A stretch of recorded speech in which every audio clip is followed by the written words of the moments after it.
So Macbeth, Act 4, Scene 4, opens up on the banquet that Macbeth is throwing for his nobles. And so they're all gathered around, and they're all going to be, celebrating that Macbeth is now king. And now we know, and this is a little bit of dramatic irony here, we know that Banquo has been murdered, but nobody else does. Nobody else at this banquet has any idea that Banquo has been killed. So as we open up our books to Act 3, Scene 4, we're wondering, how is Macbeth going to play this? Is he going to be able to kind of keep his cool throughout this? So he begins by saying, I'm going to go around and pass this big cup around, and we're all going to drink some wine. And then your stage direction tells you that the first murderer enters. Now this is pretty foolish, right, on Macbeth's part, because the murderer shouldn't be here. This is pretty risky. Why would you have the person that you just hired to kill Banquo come to this feast? That doesn't make a whole bunch of sense. So we start to see Macbeth kind of be a little bit overconfident here, right? He isn't really worried with getting caught, okay? And one of the first things that he says to the murderer is, "There's blood upon thy face."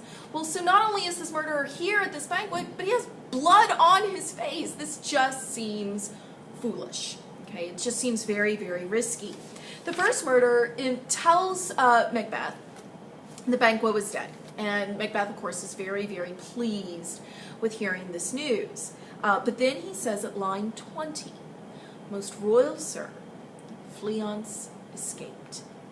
Now, Macbeth's reaction is great. First of all, it's delivered as an aside. And an aside is spoken directly to the audience. But the character's not alone on stage. There are lots of other people around him. But it's meant for only our ears. Okay, so you can kind of think of this as like his inner dialogue, his inner monologue a little bit. And his first line is, "Then comes my fit again." And we can take that word fit and we can substitute a lot of different words for it. We can substitute paranoia, my anxiety. But the best word perhaps is madness. Then here comes my madness again. Of course, we know that he was counting on Fleance being killed because that would make him feel secure. And with Fleance being gone, with Fleance escaping, he begins to worry again. What if someone finds out? He then goes on to say in line 21, "I had else been perfect, whole as the marble, founded as the rock, as broad and general as the casing air, but now I am cabin-cribbed, confined, bound in to saucy doubts and fears." It's a lot of rambling there. You notice the syntax, lots of commas. Okay, he's having a hard time coming to a complete thought. Notice all the similes. This is what I would have been if Fleance had been killed. But then he's cabin, cribbed, confined. We've got some alliteration there, and all of those words are telling us that he feels trapped. Okay, that he feels trapped and he's nervous and he's not really sure what to do next. So the first murderer exits. Lady Macbeth says, you need to come give the cheer, etc. And right above line 40, Shakespeare gives us some more stage direction. And it's a very interesting stage direction because he says, "Enters the ghost of Banquo." So Banquo's ghost has entered the stage. Now, just a few things here. Shakespeare's audience would have eaten this up. They would have loved it. It would have been completely over the top. The gorier and bloodier, the better. They would have loved this. So to see the actor who's been portraying Banquo now enter the stage, and he probably would have been covered in, white powder on his face, but he would still have blood all over him from being stabbed. And they would have loved this. They would have absolutely loved this. The other thing you need to know is that only Macbeth can see Banquo's ghost. He doesn't realize this at first, okay? So Ross is going to say, here's a chair right here. Why don't you come sit at our table? Here's a chair right here. And Macbeth says, "The table's full." And they're like, no. Here's a chair right here. Well, guess who's sitting right in this chair? Banquo's ghost, okay? But nobody else can see this, but then Macbeth is like, no, guys, there's somebody sitting there. Now, if you're a noble, you're beginning to think, what are you seeing? This is weird. Why are you kind of freaking out? There's nobody here. And then Macbeth realizes that who he's looking at is the ghost of Banquo. Okay, he begins to lose a little bit. So then he says, up at the top of page 171 at line 50, now he directs this to the ghost. Make note of that, okay? He's speaking here to the ghost. Thou canst not say, I did it. Never shake thy gory locks at me. So he's literally telling the ghost, you can't say that I murdered you because I didn't. Remember, I hired people to do that. Never shake thy gory locks at me. Now, he's not alone here. There's a room full of his nobles watching this exchange. Macbeth's talking to nothing. They can't see anything. And so they say, gentlemen, rise, his highness is not well. Something's going on. And notice the first person who speaks. It's not Macbeth. It's Lady Macbeth. And Lady Macbeth says, sit, worthy friends. My lord is often thus and hath been from his youth. Pray you keep seat. The fit is momentary. Upon a thought he will again be well. Now, this is the argument that she's just given. Oh, did we forget to tell you he's crazy? And has been, since he was a kid, crazy. So, it's no big deal. Did we forget to tell you that before you made him king? It's not a good argument. What you're telling people is, oh, yeah, the person that's in charge of the country, he's nuts. It's not a great argument here, but she's trying to take the attention off of him. She's trying to explain away his actions. She finally says to Macbeth, are you a man? Okay, so again, we get that, feminine, masculine motif being developed there.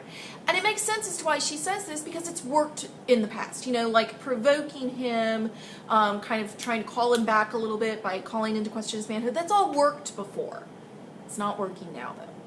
Okay, because Macbeth replies, I and a bold one, the dare look on that which might appall the devil. Lady Macbeth goes on, and Macbeth continues to speak to the ghost. In the filmed version that you'll watch in just a moment, Ian McKellen does a great job playing crazy, and he is running around the stage and pointing at things, and it's fantastic. On page 173, right around line 72, we get some stage direction that says that the ghost exits. And Lady Macbeth asks him, quite unmanned in folly. So again, that feminine masculine motif, she's trying to provoke him. Come on, snap out of it, get back together. And then finally she reminds him, hey, by the way, you're not alone. There's a lot of people watching you. They're kind of getting a little bit worried here. And Macbeth says in line 84, I do forget. And then he addresses everybody else and says, do not muse at me, my most worthy friends. I have a strange infirmity, which is nothing to those that know me. So he's using the exact same excuse. Oh, guys, happens all the time. I just go a little crazy. It happens. No big deal. Remember, I'm still in charge of the country. Okay, so it's, again, not a great excuse. Because if you're a noble sitting there, you're beginning to wonder, I don't know about this guy. I don't know about him being in charge. And as he says that, okay, he then says, come, love, and health to all. So I'm at line 87 here. Come, love, and health to all. Then I'll sit down, give me some wine, because that's what this situation needs, is alcohol.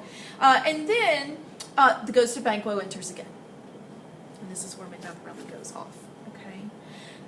And so he loses it. He absolutely loses it. Begins, talking to Banquo. They can't get him to come back together. He's speaking to him. And the ghost exits again at the bottom of 175. Okay. Again, in the filmed version that you'll watch in just a moment, Ian McKellen does this so beautifully.